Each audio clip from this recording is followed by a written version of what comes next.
അസ്സലാമു എല്ലാവർക്കും സുഖമല്ലേ? ഇന്നത്തെ നമ്മുടെ റെസിപ്പി വളരെ പെട്ടെന്ന് ഉണ്ടാക്കാൻ പറ്റുന്ന ഒരു അടിപൊളി സ്നാക്സ് ആണ് ക്രിസ്പി പൊട്ടറ്റോ. വളരെ ടേസ്റ്റി ആയിട്ടുള്ള ഒരു ഐറ്റം ആണിത്. അപ്പോൾ അതെങ്ങനെയാണ് ഉണ്ടാക്കുന്നതെന്ന് നോക്കാം. അതിനായിട്ട് ഞാൻ ഇവിടെ 4 ഉരുളക്കിഴങ്ങ് അല്പം ഉപ്പ് ചേർത്ത് വേവിച്ചെടുത്തിട്ടുണ്ട്.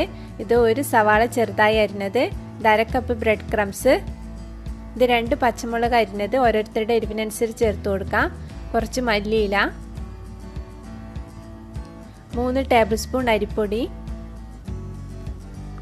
ഇത് 1.5 ടീസ്പൂൺ വലിയ ജീരകം പൊടിച്ചത്, 1/2 ടീസ്പൂൺ മല്ലിപ്പൊടി, 1/2 ടീസ്പൂൺ മുളക് പൊടി, 1/4 ടീസ്പൂൺ മഞ്ഞൾപ്പൊടി, 1/2 ടീസ്പൂൺ ഗരം മസാല.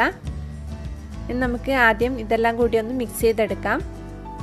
ഇതിനായിട്ട് ആദ്യം ഉരുളക്കിഴങ്ങ് കൈകൊണ്ട് നന്നായി കട്ടയില്ലാതെ ഉടച്ചെടുക്കണം.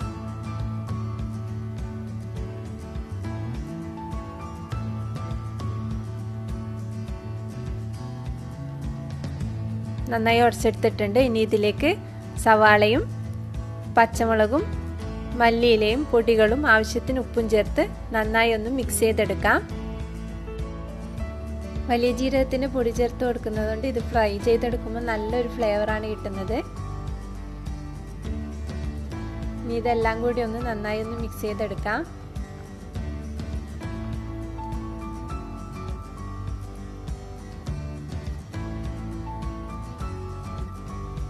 ഇനി ഇതിലേക്ക് അരിപ്പൊടിയും ബ്രെഡ് ക്രംസും കൂടി ചേർത്ത് കൊടുത്ത് ഒന്നുകൂടി നന്നായി ഒന്ന് മിക്സ് ചെയ്തെടുക്കണം.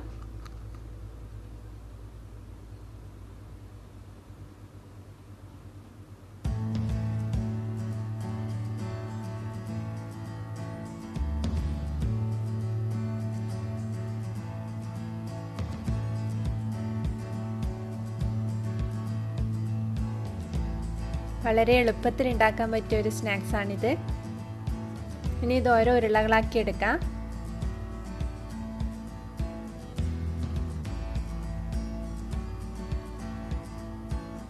കുറച്ച് തിക്കിൽ വേണം ചെയ്തെടുക്കാൻ, ഇല്ലെങ്കിൽ ഇത് ഫ്രൈ ചെയ്തെടുക്കുമ്പോൾ എണ്ണ കുടിച്ചു പോകും.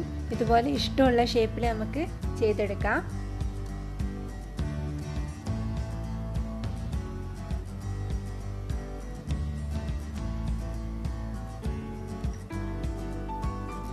ഇനി ഇതൊന്ന് ബ്രെഡ് ക്രംസിൽ റോൾ ചെയ്തെടുക്കണം.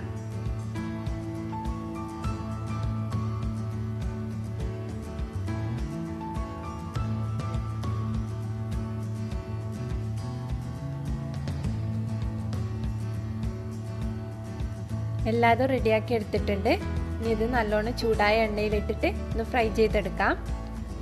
ഫ്രൈ ചെയ്യുമ്പം ഫ്ലെയിം ഒന്ന് മീഡിയം ഫ്ലെയിമിൽ വെച്ചിട്ട് വേണം ചെയ്തെടുക്കാൻ. ഒരു സൈഡ് നന്നായി മുരിഞ്ഞതിന് വന്നതിന് ശേഷം മാത്രമേ തിരിച്ചിട്ട് കൊടുക്കാൻ പാടുള്ളൂ, ഇല്ലെങ്കിൽ പൊട്ടിപ്പോകും.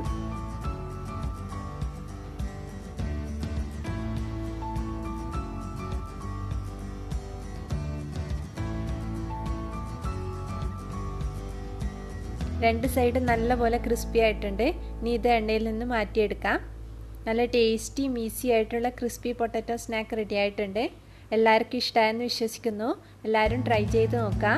ഈ വീഡിയോ ഇഷ്ടമായെങ്കിൽ ലൈക്ക് ചെയ്യാനും ഷെയർ ചെയ്യാനും സബ്സ്ക്രൈബ് ചെയ്യാനും മറക്കരുത്. വീണ്ടും നല്ലൊരു റെസിപ്പിയുമായി വരാം. Thank you.